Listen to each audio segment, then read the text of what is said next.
Feliz sábado a todos. Tudo bem com vocês? É uma grande satisfação para mim, para minha esposa Safira, reencontrá-los. Vamos encurvar nossas frontes, fazer uma pequena oração antes de abrir a palavra de Deus.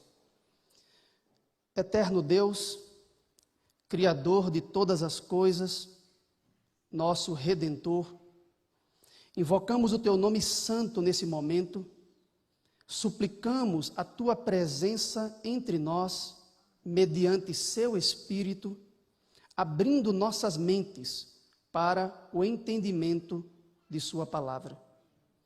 Perdoe nossas falhas e iniquidades e nos fortaleça na fé. Em nome de Jesus. Amém. Vamos abrir nossas Bíblias, Gênesis capítulo 1. Vamos ler as primeiras declarações do cânon sagrado. Vamos ler o prólogo das Sagradas Escrituras.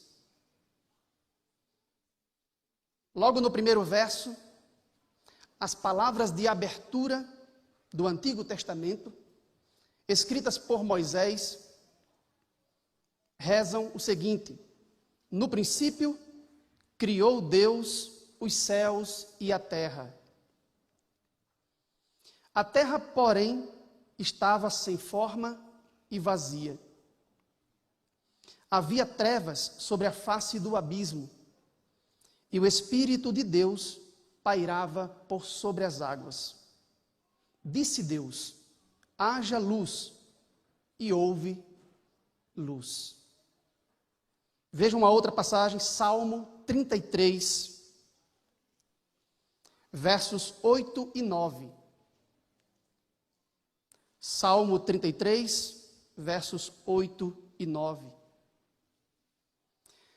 Tema ao Senhor toda a terra, temam-no todos os habitantes do mundo, pois Ele falou e tudo se fez.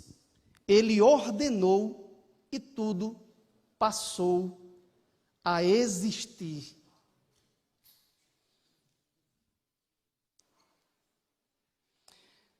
Se fôssemos refletir profundamente na primeira declaração das Escrituras, logo na primeira sentença, Gênesis 1, verso 1, que descreve o ato inicial da criação, nós teríamos aqui muitas coisas para serem discutidas. Para cada palavra na primeira sentença, poderíamos suscitar uma indagação, um questionamento, que exige respostas profundas. Pensem bem, no princípio, criou Deus os céus e a terra. No princípio, quando especificamente? Esta é a pergunta que poderíamos suscitar para esta primeira parte da sentença. Deus, termo hebraico Elohim, quem especificamente é o Criador dos céus e da terra? Que imagem de Deus emerge das Sagradas Escrituras? Quem é o Deus revelado? Criou, verbo hebraico, bará, muito conhecido, muito discutido. A pergunta suscitada sobre ele é: como especificamente Deus criou? Que mecanismo foi usado por ele para chamar todas as coisas à existência? E logo em seguida temos o objeto do verbo, os céus e a terra. O que esta expressão abarca? Os céus atmosféricos e a terra, a superfície, a porção seca sobre a qual floresce a vida, ou algo mais amplo, como todo o universo, toda a matéria, toda a energia, espaço e tempo? há muita discussão em torno do primeiro verso das Escrituras. Nós não teríamos tempo para discorrer sobre cada um desses questionamentos aqui. À tarde eu vou fazer um trabalho mais aprofundado sobre essas questões. Agora, pela manhã, eu pretendo refletir com os irmãos em apenas poucos pontos acerca da doutrina da criação. Os adventistas do sétimo dia defendem uma doutrina da criação, que é a crença fundamental de número 6 das 28 crenças fundamentais por nós sustentadas. A declaração formal de número 6, intitulada A Criação, reza o seguinte: Deus comunica, por meio das Escrituras, o relato autêntico e histórico de sua atividade criadora. Deus comunica, por meio das Escrituras, o relato autêntico e histórico de suas atividades criadoras.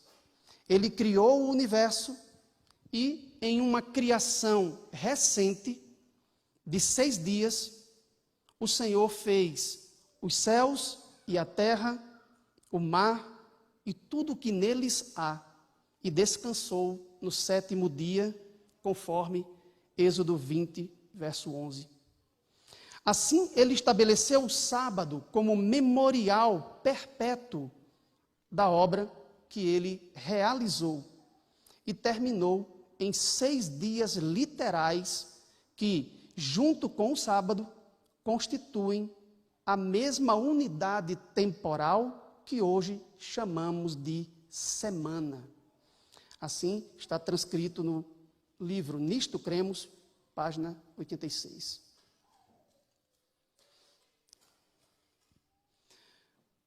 Uma das principais críticas suscitadas pelos eruditos liberais acerca do Gênesis é a de que ele é apenas uma cópia de mitos pagãos.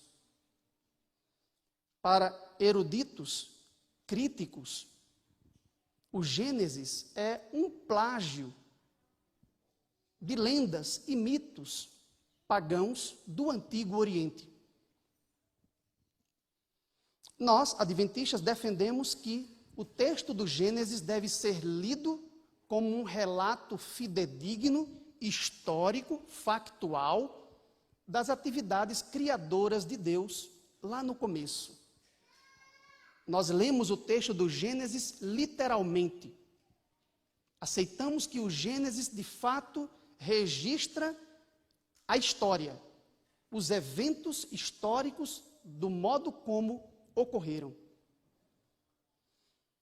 Muitos teólogos hoje têm se desviado desta metodologia tradicional e têm interpretado o Gênesis como uma alegoria, como uma série de metáforas, como poesia, até mesmo como mito.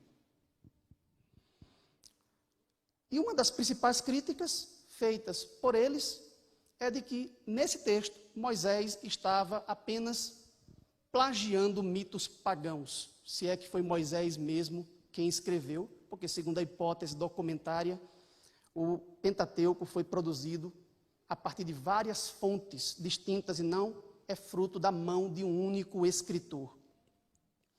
Mas nós acreditamos que foi Moisés, sob inspiração divina, que registrou os acontecimentos da semana da criação. Seria o Gênesis, o relato da criação, uma cópia de mitos pagãos? Se os irmãos se familiarizarem com a leitura desses relatos mitológicos que chegaram a nós, que estão disponíveis, graças à arqueologia, os irmãos logo chegarão à conclusão de que eles diferem significativamente do relato do Gênesis. O relato de Gênesis não depende literária nem teologicamente dos mitos pagãos do Antigo Oriente Próximo. Eu vou citar aqui 5 diferenças básicas para a nossa reflexão. Primeiro, em todos os relatos mitológicos, seja da cultura mesopotâmica, seja da cultura cananeia, vizinha a Israel, seja do Antigo Egito, ou das nações, das civilizações pagãs do Ocidente, como Grécia e Roma, nós encontramos uma multiplicidade de deuses, nós encontramos divindades atuando no momento da criação. Mas no texto do Gênesis, nós encontramos um monoteísmo rígido. No relato bíblico da criação, nós encontramos um Deus único, a deidade única, evidentemente triuna, porque Deus possui em seu próprio ser as 3 pessoas. Deus único é o autor da criação. A obra da criação é atribuída a um único Deus, enquanto que nos relatos mitológicos encontramos diversos deuses, uma pluralidade de deuses. Primeira distinção que nós encontramos aqui: o relato mosaico da criação é essencialmente monoteísta, enquanto que os relatos do paganismo são politeístas. A segunda distinção que nós notamos de imediato, ao compararmos os relatos, é de que no Gênesis há uma ausência total de teogonia. O que significa esta palavra? Theos, Deus. Gonia, geração, nascimento. O Deus da Bíblia não é gerado, não nasce, não possui começo. O Deus bíblico é eterno. Mas nos mitos pagãos, nós encontramos a teogonia, o nascimento dos deuses a partir de matéria informe. O Deus da Bíblia é sem começo e sem fim. O Deus da Bíblia não experimenta o tempo e suas limitações da mesma forma como nós experimentamos. Na realidade, o Deus da Bíblia não experimenta limitações alguma. O Deus da Bíblia é absolutamente eterno. Quer você entenda eternidade como atemporalidade ou onitemporalidade, o Deus da Bíblia é eterno. Quer ele esteja fora do tempo e do espaço, ou ele exista a todo o tempo, infinitamente, ele é descrito como eterno. O que os deuses do paganismo não possuem, o atributo da eternidade. Além da ausência de teogonia, um relato do nascimento dos deuses, no Gênesis também há a ausência de teomaquia. Theos, Deus, maquia, peleja, luta, batalha. Em todos os relatos pagãos, em todos os mitos da criação, há um combate mitológico, há uma luta, uma peleja entre as divindades rivais que resulta na obra da criação. Tome, por exemplo, o mito babilônico da criação, o Enuma Elish. Ali é relatado a peleja de Marduk, o deus principal do panteão babilônico, contra Tiamat, que representa as forças do caos, uma divindade feminina representada pelas águas oceânicas profundas. Marduk vence o dragão Tiamat, corta seu corpo em pedaços, com uma parte faz o céu e com outra parte faz a terra. O ato de criação ocorre neste mito com base em restos mortais de uma divindade derrotada. Há um combate mítico que resulta na criação. Teomaquia, a peleja dos deuses. Veja o relato cananeu da criação.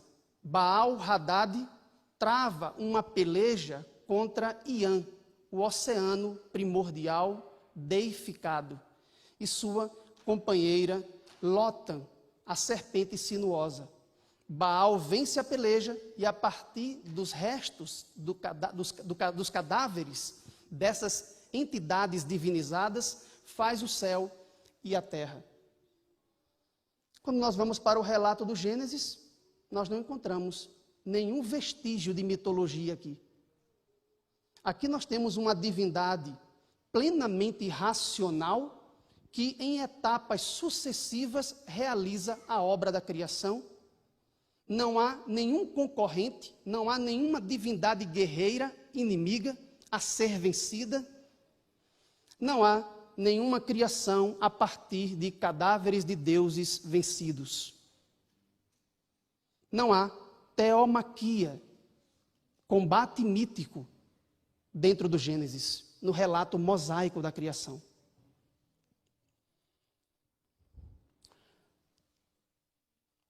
Quarto ponto. Não há, no relato do Gênesis, criação ex matéria. Criação a partir de matéria pré-existente. Isso nós não encontramos nas Escrituras, no ato inicial da criação. Gênesis 1, verso 1. É verdade que Deus utiliza a matéria prévia no transcorrer dos dias da semana da criação. No sexto dia, ele usa o pó da terra para fazer o homem. Mas no ato inicial da criação, Gênesis 1, verso 1, quando ele chamou à existência os céus e a terra, ele não depende de matéria pré-existente. E isso distingue radicalmente o Gênesis de todos os mitos do paganismo. Em todos os mitos pagãos,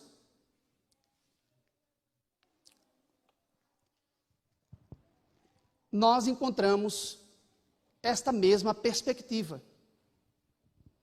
Nós encontramos deuses criando a ordem do mundo, criando o universo a partir de matéria pré-existente. Os deuses do paganismo são finitos e dependem de matéria-prima independente deles e eterna para construir o mundo como nós o conhecemos. Não há deuses criadores no paganismo que chamam o universo à existência sem depender de matéria prévia. Na realidade, os deuses do paganismo são mais artífices, arquitetos do mundo, do que criadores. Quando os deuses chegam ao cenário cosmogônico, eles já encontram ali a matéria primordial. Um elemento peculiar a todos os relatos pagãos é a doutrina da eternidade da matéria. A matéria, em seu estado informe, caótica, desordenada, obstinada, está ali, eternamente. E quando os deuses chegam ao cenário, eles aplicam sua racionalidade e força para moldar a matéria prévia, a fim de que ela assuma formas definidas e racionais. Mas os deuses não chamam a matéria à existência. Os deuses necessitam da matéria-prima, autônoma, independente. Eles são apenas arrumadores. Eles apenas moldam o material que já está ali à sua disposição. E ainda mais, Eles moldam o material que está ali com base nas potencialidades do material. Eles não podem fazer qualquer coisa. Eles encontram limites no próprio material disponível. A matéria e suas potencialidades determinam o produto final. Nós não encontramos nenhum vestígio de uma ideia assim no relato do Gênesis. Obrigado.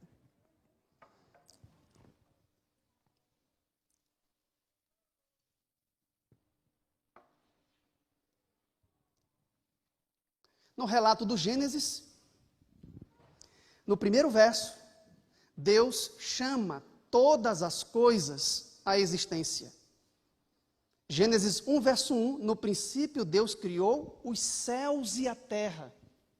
Não apenas os céus atmosféricos e a terra como superfície seca sobre a qual floresce a vida. Essa expressão é um merisma cosmológico, um idiomatismo, uma figura de retórica, já que os antigos hebreus não possuíam em seu vocabulário uma palavra específica para o universo. Eles utilizavam os opostos, os céus e a terra, para representar a totalidade. Quando Moisés diz, no princípio Deus criou os céus e a terra, ele está dizendo para nós que no princípio, no começo absoluto, Deus chamou todo o universo à existência. Deus criou toda a matéria, toda a energia, espaço e tempo físicos, no ato inicial da criação. Muito provavelmente foi assim que o escritor neotestamentário, João, entendeu o Gênesis.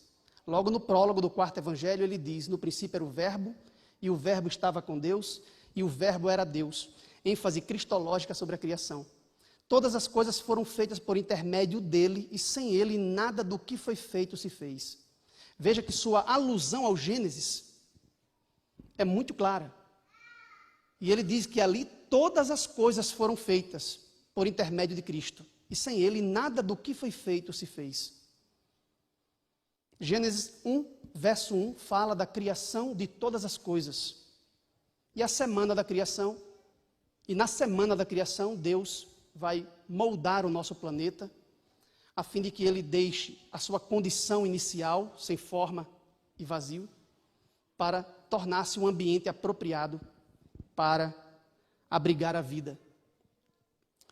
Nós não encontramos no Gênesis uma dependência de Deus de matéria pré-existente. Deus não cria ex matéria. Deus cria ex nihilo, do nada. Deus não necessita de nada, nenhuma causa material, nenhum substrato material ou receptáculo para chamar o mundo à existência. E aqui nós poderíamos sair um pouco da mitologia e pensar um pouco em termos filosóficos. Platão, um dos principais filósofos gregos, numa obra intitulada Timeu, descreveu o ato de criação da seguinte maneira.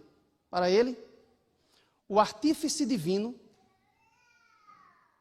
que ele chamou de demiurgo, termo grego para artífice, se aproximou da matéria primordial no passado distante e, com base em um projeto, em um plano, em uma causa formal, atuou sobre a matéria para produzir o mundo, ordenando a matéria para formar o universo como nós o conhecemos. Para Platão, a matéria já estava ali desde toda a eternidade. Essa matéria possuía 3 características. Ela é irracional, ela é caótica ou desordenada e má, essencialmente. Portanto, o demiurgo, o artífice ou o arquiteto divino, deveria impor sobre ela racionalidade, o princípio do logos, deveria organizá-la, para que do caos saísse cosmos, beleza, de onde vem o termo cosmético na língua portuguesa, né? Racionalidade, beleza e bondade, a tríade platônica das virtudes. Note que o demiurgo platônico não faz nada mais do que um arquiteto humano ou um artífice humano. O que é necessário para fazer um bolo? Um confeiteiro, os ingredientes sobre os quais ele deve atuar para produzir o bolo, o efeito final. Ele deve ter suas ferramentas, seus instrumentos, suas causas instrumentais. Deve ter uma receita, um passo a passo a ser seguido.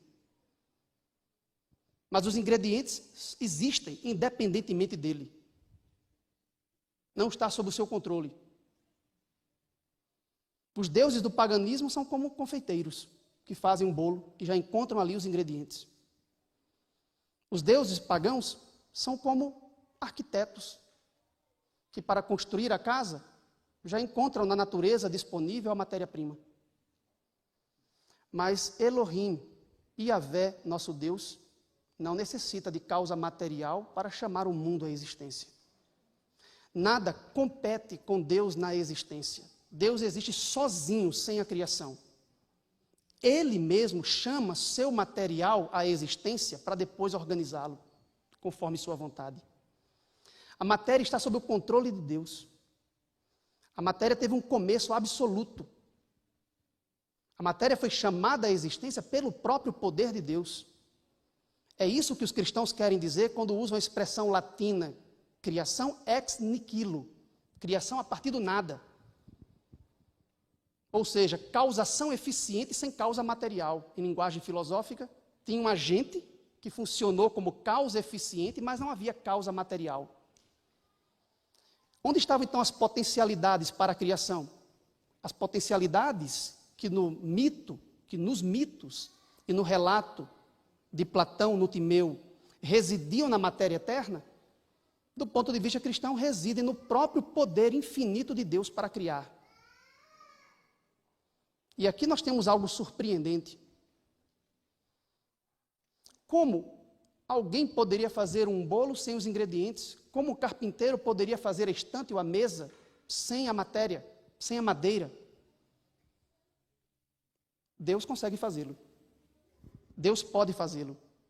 E essa é uma prerrogativa exclusiva do Deus bíblico. Somente o Deus vivo e verdadeiro pode chamar as coisas à existência a partir de nada, literalmente. E não é o nada dos físicos, o conceito de nada como espaço vazio, como um vácuo quântico, um mar de energia flutuante de onde partículas virtuais emergem. Não é esse nada que os físicos falam. Eu me refiro ao nada dos filósofos, a ausência completa de ser, o não ser. Como alguém poderia do não ser produzir o ser? Duns Scotus, filósofo medieval, disse certa vez que a distância entre o não ser, a inexistência, e o ser é infinita. Isto quer dizer que somente alguém de poder infinito poderia transpor o abismo metafísico entre o não ser e o ser. E este alguém de poder infinito é Jeová, nosso Deus. Jeová criou todas as coisas ex nihilo, do nada. O poder infinito de Deus chamou o universo à existência, sem depender de matéria pré-existente. Jeová não deve coisa alguma a uma matéria pré-existente e coeterna. Isso está nos mitos do paganismo, mas não está no relato do Gênesis, que os críticos dizem que é uma cópia, um plágio dos mitos pagãos. Deus não cria também a partir de sua própria substância. Deus cria a partir do seu poder, mas não é a substância divina que se expande para formar o mundo, como no panteísmo. Criação, a doutrina bíblica da criação nos ensina que o ato criador de Deus, o seu ato inicial, não é uma emanação da essência divina. Logo, o mundo não é divino. O mundo é feito de uma substância radicalmente distinta de Deus. Deus é independente do mundo. O mundo poderia deixar de existir, Deus continuaria a existir. O mundo sequer precisava existir. Se existe, é pela vontade dele. Criação não é ex deo, da própria substância de Deus. A criação é radicalmente distinta do Criador. A criação está para Deus como uma tela está para o pintor, no sentido de que são independentes. Você pode aprender muita coisa analisando a tela sobre o pintor, mas você não pode confundir a tela, a obra, com o próprio pintor. O pintor é muito maior do que a tela. Quando você contempla a natureza, você pode refletir sobre Deus, mas você não pode adorar a natureza como se fosse Deus.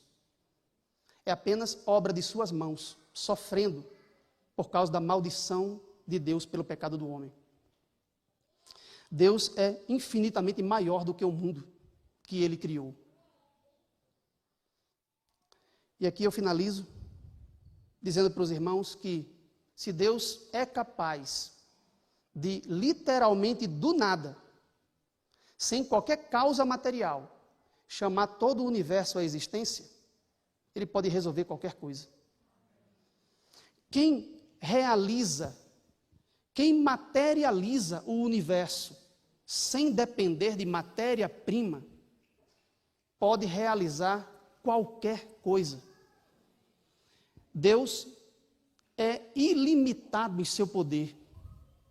O seu problema e o meu não são nada para Ele. Ele pode resolver instantaneamente. Deus pode todas as coisas.